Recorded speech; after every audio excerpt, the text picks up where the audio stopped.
Selamat berjumpa kembali adik-adik yang gemar belajar fisika. Berjumpa kembali sama Made, belajar fisika mudah. Mudah-mudahan Pak Made jumpai dalam keadaan sehat.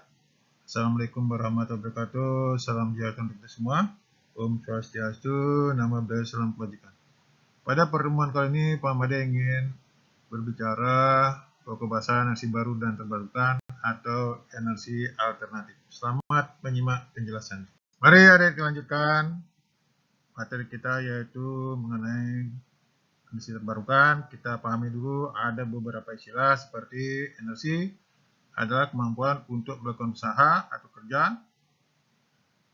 Kemudian ada sumber energi adalah sesuatu yang dapat menghasilkan energi baik secara langsung maupun melalui proses konversi atau transformasi. Demikian pula berikutnya yaitu sumber energi baru adalah sumber energi yang dapat dihasilkan oleh teknologi baru, baik yang berasal dari sumber energi terbarukan maupun sumber energi tak terbarukan, antara lain nuklir, hidrogen, gas metana, batu bara, dan lain-lainnya. Kemudian energi baru adalah energi yang berasal dari sumber energi baru. Nah, terakhir, energi terbarukan adalah sumber energi yang tersedia oleh alam dan bisa dimanfaatkan secara terus-menerus. Mari kita simak materi berikutnya. Selamat menyimak. Mari adik-adik kita lanjutkan pokok bahasan kita yaitu sumber energi. Menurut sumbernya, energi dibagi menjadi sumber energi yang tidak dapat diperbarui atau non-renewable energy. B. Sumber energi yang dapat diperbarui atau renewable energy. A. Sumber energi tidak dapat diperbarui atau non-renewable. Ini adalah sumber energi yang tidak dapat diperbarui atau membutuhkan waktu relatif yang sangat lama untuk dihasilkan kembali. Contoh, minyak bumi, batu bara, gas bumi, dan lain-lain. Minyak bumi merupakan timbunan dari fosil yang telah terpendam jutaan tahun yang lalu dan melalui proses alam sehingga menghasilkan minyak bumi sehingga ketersediaannya terbatas. B. Sumber energi yang dapat diperbarui atau renewable energy, sumber energi yang dapat diperbarui atau dapat dihasilkan kembali dalam jangka waktu yang relatif tidak terlalu lama. Contoh, air, angin, sinar matahari, dan lain-lain. Air merupakan sumber energi yang tidak terbatas ketersediaannya. Ini dikarenakan air mengalami siklus, jadi jumlah air yang ada di bumi tetap. Mari kita simak materi berikutnya. Selamat menyimak. Mari adik-adik kita lanjutkan kupas satu persatu sumber energi tak terbarukan atau non-renewable. Seperti turunan energi fosil, seperti tadi disebutkan bahwa minyak bumi, cairan kental berwarna hitam, yang sebagian besar terdiri dari hidrokarbon, sehingga bila dibakar akan menghasilkan gas karbon dioksida atau CO2 dan air. Minyak bumi dapat ditemukan di bawah perut bumi dengan kedalaman 500-3000 meter, bahkan lebih dari itu. Berikutnya gas alam, sebagian besar terdiri dari metana atau CO4, yaitu sekitar 75-95%, dan sedikit karbon dioksida, nitrogen, serta belerang. Proses pembentukan minyak bumi selalu diikuti oleh pembentukan gas bumi, sehingga sering ditemukan sumber minyak yang di dalamnya terdiri dari minyak bumi dan gas alam. Berikutnya yaitu batu bara. Batu bara sedimen yang dapat terbakar terbentuk dari endapan organik. Batu bara untuk unsur-unsur utamanya terdiri dari karbon, hidrogen, dan oksigen. Selamat menyimak materi berikutnya. Mari adik-adik lanjutkan energi yang dapat diperbarui atau renewable energy. Sebelumnya telah dibahas bahwa di awal sumber energi terbarukan adalah sumber energi yang dihasilkan dari sumber daya energi yang berkelanjutan jika dikelola dengan baik, antara lain panas bumi, angin, bioenergi, sinar matahari, air terjun, serta gerakan perbedaan suhu air laut. Energi terbarukan adalah energi yang berasal dari sumber energi terbarukan. Konservasi energi adalah upaya sistematis, terencana, dan terpadu guna melestarikan sumber daya energi dalam negeri serta meningkatkan efisiensi pemanfaatannya. Kita lihat ada beberapa manfaat energi terbarukan yang perlu diketahui. Pertama, meminimalisir efek pemanasan global. Sumber energi tak terbatas, meningkatkan kesehatan masyarakat, hemat sumber daya serta uang, menciptakan lapangan kerja dan peluang. Dalam hal ini ada 8 energi terbarukan yang akan dibahas. Yang pertama biofuel, biomasa, panas bumi, air, angin, matahari, gelombang laut, dan pasang surut air laut. Mari kita simak materi berikutnya. Selamat menyimak.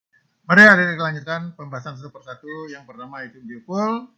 Sumber energi terbarukan berupa bahan bakar pada cair dan gas dihasilkan oleh bahan-bahan organik.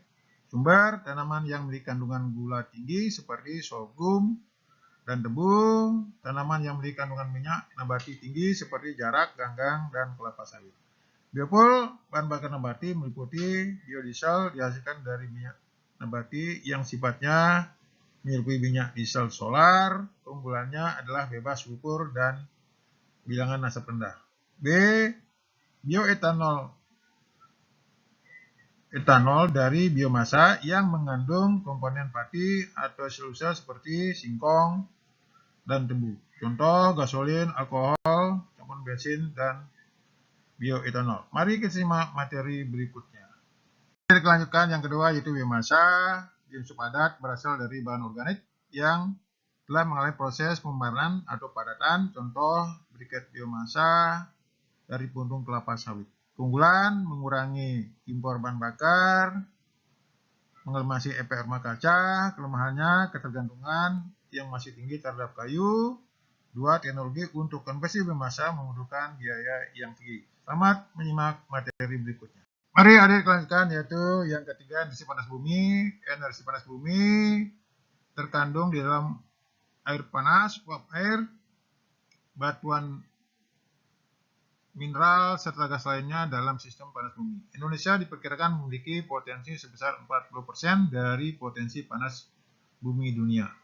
Pemanfaatan energi panas bumi adalah pembangkit listrik energi panas bumi. Keunggulannya, yang pertama, dampak emisi karbon sangat rendah. Yang kedua, membutuhkan lahan dan sumber air yang relatif sedikit. Kelemahan, membutuhkan biaya modal yang tinggi. 2. Dapat mempengaruhi kestabilan tanah di sekitarnya. Nah, adapun PLTP yang dimiliki di Indonesia seperti isi banyak di Sumut, Salak Kamojang di Jawa Barat, Dieng Jateng, dan Lahendong di Sulut. Selamat menyimak materi berikutnya. Ada kelanjutan yang keempat yaitu energi air. Di Indonesia potensi tenaga air mencapai 75.000 MW, tetapi yang dimanfaatkan baru mencapai 10%. Pembayaran energi air adalah pertama pembangkit listrik tenaga air PLTA, pembangkit listrik tenaga mikrohidro atau PLTMH. Keunggulannya, bendungannya dapat dijadikan objek wisata.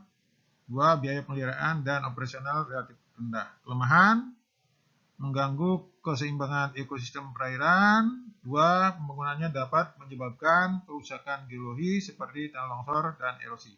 PLTA yang ada di Indonesia seperti PLTA Singkarak, Sumbar, PLTA Gajah Mungkur, Jawa Tengah, PLTA Karangkadas, Jawa Timur, PLTA Tiam Kanan di Kalimantan Selatan, PLTA Larona, Karebe, Balambano, Bakaru, Malaya, Sulawesi Selatan. Mari kita simak materi berikutnya. Selamat. Ini ada kelanjutan energi angin atau bayu. Energi angin ini mengubah energi kinetik angin untuk menggerakkan turbin sehingga dihasilkan energi listrik. Wilayah yang terdeteksi memiliki potensi energi angin relatif besar di Indonesia yaitu di Sukabumi, Lombok, Garut, Pandeglang, dan Lebak. PLTB yang baru yaitu di Sidrap, Kabupaten Sidenreng, Rapang, Sulawesi Selatan. Pemaparan energi angin adalah yang pertama energi mekanik untuk pompa air, B yaitu pembangkit listrik tenaga bayu atau PLTB. Keunggulan daripada energi angin, yang pertama membutuhkan lahan yang kecil. 2. Satu turbin dapat dimanfaatkan untuk listrik ratusan rumah.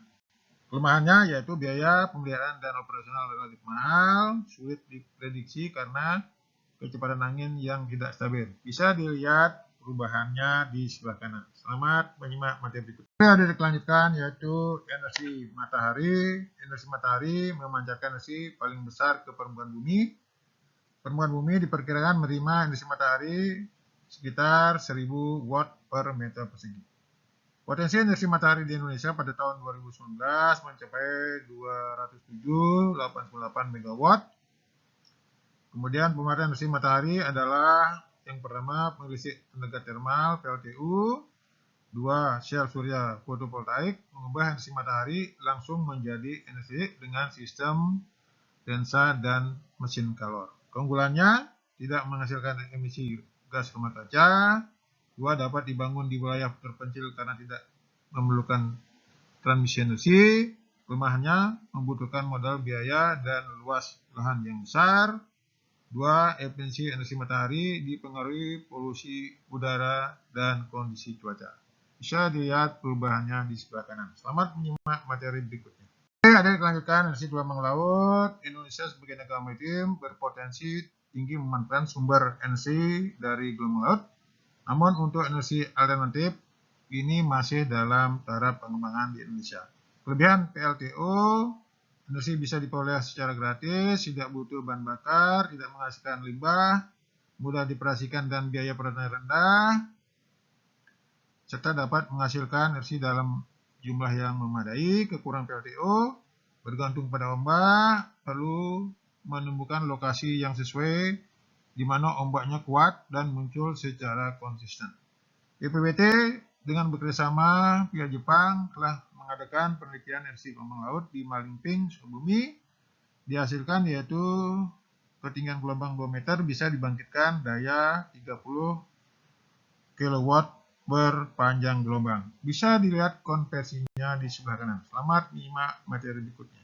Ada kita lihat yang terakhir yaitu energi pasang surut air laut. Energi pasang surut air laut adalah energi terbarukan yang bersumber dari proses pasang surut air laut. Keuntungan daripada PLTPS bisa dimanfaatkan secara gratis, tidak membutuhkan bahan bakar, tidak menimbulkan efek rumah kaca, produksi listrik stabil. Kekurangannya bukan energi masa depan karena memiliki berbagai kelemahan, biaya pembuatan dam mahal dan rusak ekosistem pesisir pantai. Nah, itu adik-adik yang bisa saya berikan mengenai energi terbarukan. Silakan nanti mencoba soal-soal berikut untuk meningkatkan pemahaman tentang energi terbarukan. Jangan lupa like, komen, dan subscribe untuk motivasi saya menyusun materi berikutnya. Sampai jumpa pada materi berikutnya.